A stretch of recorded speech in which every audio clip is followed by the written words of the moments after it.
In my mind, I'm gone to Carolina. Can't you see the sunshine? Hill gardener, and we're getting ready to plant some sweet corn, so bear with me and we'll do a little explaining later. Right now we're fighting the light, so let's get over here and I'll show you what we're going to do.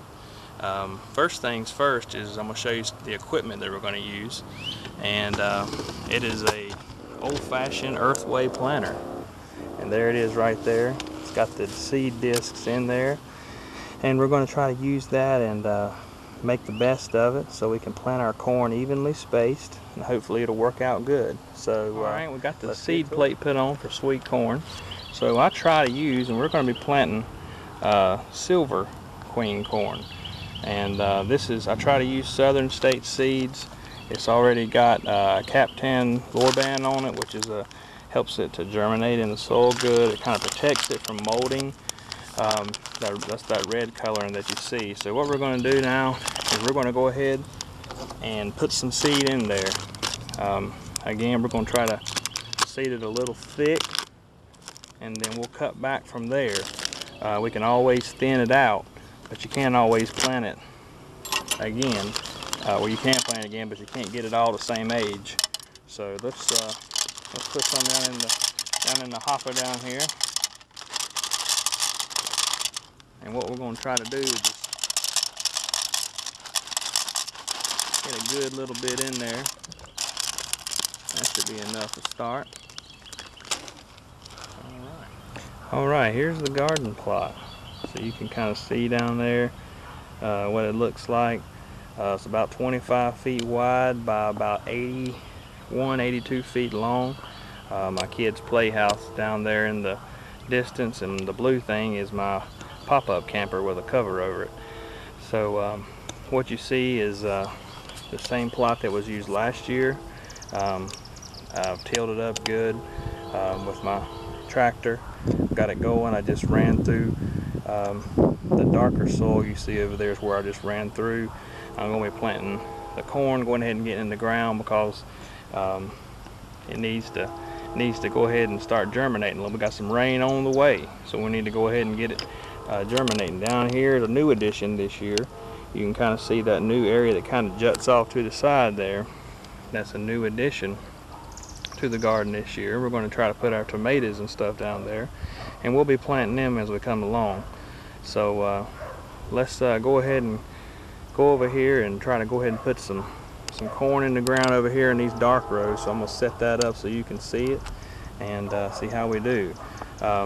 One good thing about using the planter is it's got this little plow attachment that goes just down there in the bottom. That's right there in the middle of the screen. Kind of looks like a spade, and what it does is it really allows you to put it in the ground, and the chain behind it covers it up. So let's go ahead and see what that does in action. Again, we're going to be planting a 82-foot row, 2 of them.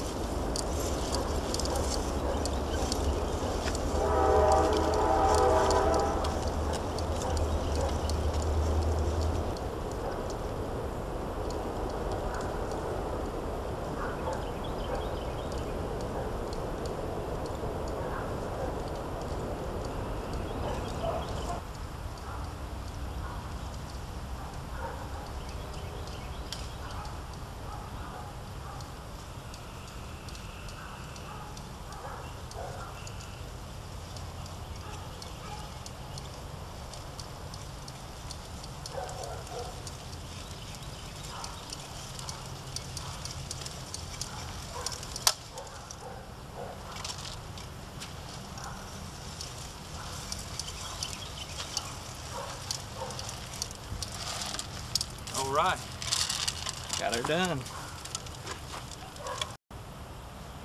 Alright, we got our two 82-foot rows planted of sweet corn. We've got just enough space in between to put in the tiller. Now we're going to put some fertilizer on there, and we're going to water it in. Alright, now what you're going to see is me putting some fertilizer on this thing. We're going to try to put it in the rows, make sure the seeds are covered up good, and then we're going to water the seed in. I will add that a lot of my learning came from the Bayou Gardener, who's Donald, who I've been watching for about 3 or 4 years now. I think about 3 years. I found him and just been following him and just really enjoying it, really learning a lot. He's who I aspire to be one day, although I'm not there yet. So there's no exact science to putting out fertilizer. It's just I do it the old-fashioned way. I try to go ahead and just cast it with my hand.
Alright, so what you're seeing here is I've got the hose pipe set up and it's going to water these in. I'm probably not going to let it run because we are expecting some rain.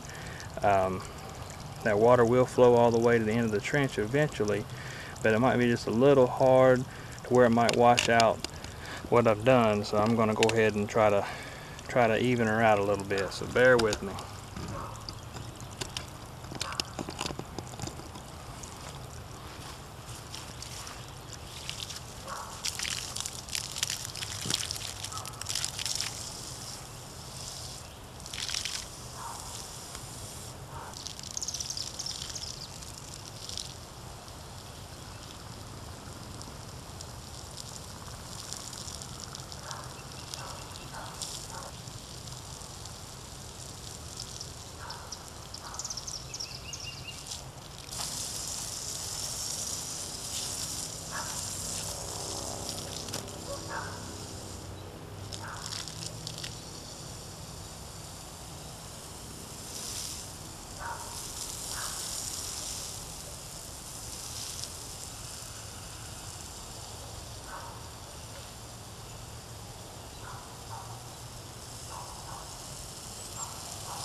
Go. Two rows of sweet corn watered in, just like Donald said. Getting close to being dark. If it's a little closer to summer, the crickets will be a-going, but they're not, because today's the 25th of April, and so hopefully we'll have some corn here in a little under 3 months from this batch. Now we're going to plant 2 more rows of corn in a couple weeks, the side of it, and the rest of the garden.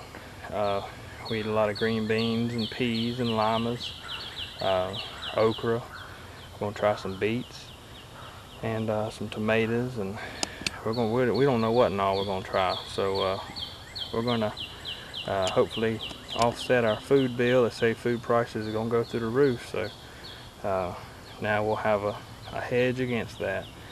So I hope y'all enjoyed it. Hope you learned something, and you'll be hearing me later on in explaining this a little bit further. I'll talk to y'all. Just want to kind of follow up a little bit. Today's the next day after we planted the corn yesterday evening. I was a absolute filthy, tired mess yesterday, and I came in and got a shower and feel a lot better now that I got a good night's rest. But I just wanted to kind of follow up a little bit. You saw me, there's a couple different ways of doing the fertilization that we did. Grandpa always, he was actually my great-grandpa, but I call him Grandpa from here on out. Grandpa always put the fertilizer in the furrow with the corn seed, or with any seed he was planting. Now I've heard that could burn the roots. I've heard both ways, so the way I do it is the way I saw Donald do it on the Bayou Gardener. And I just put it on top, and that way I know that I know it's okay. But I saw Grandpa always get a big stand of corn too, so his way must work as well. I think it's probably more than one way to skin a cat. So one thing that you got to remember is that you've got to have good seed to soil contact. The seed has got to be able to touch the soil. That's important, I found out over the years. And I always plant a little thicker, because you can always trim it up, but you can't always get it to plant and it be the same age of seed. So there's, like I said, there's two ways to do it. There's many ways to do it. You just saw my way to do it. And I think that's all. Make sure you water it in. That's something else I learned from Donald. And we'll do some side dressing of that corn, what they call side dressing, later in the year. But I'm going to close now. But one thing I'll tell you, Grandpa was a milkman at one time during the Second World War, and he delivered milk to houses. And so I heard a saying always, Grandma always said about good people and good things, is the cream rises to the top. The cream will always rise to the top. Those of you who have never had cream in the milk in this day of homogenization, the cream is going to rise to the top, and it's skimmed off, and that's how you get your cream, your sweet cream. And so I'm going to end and say the cream will always rise to the top. Ain't it just like a friend of mine to hit me from behind? Guess I'm gone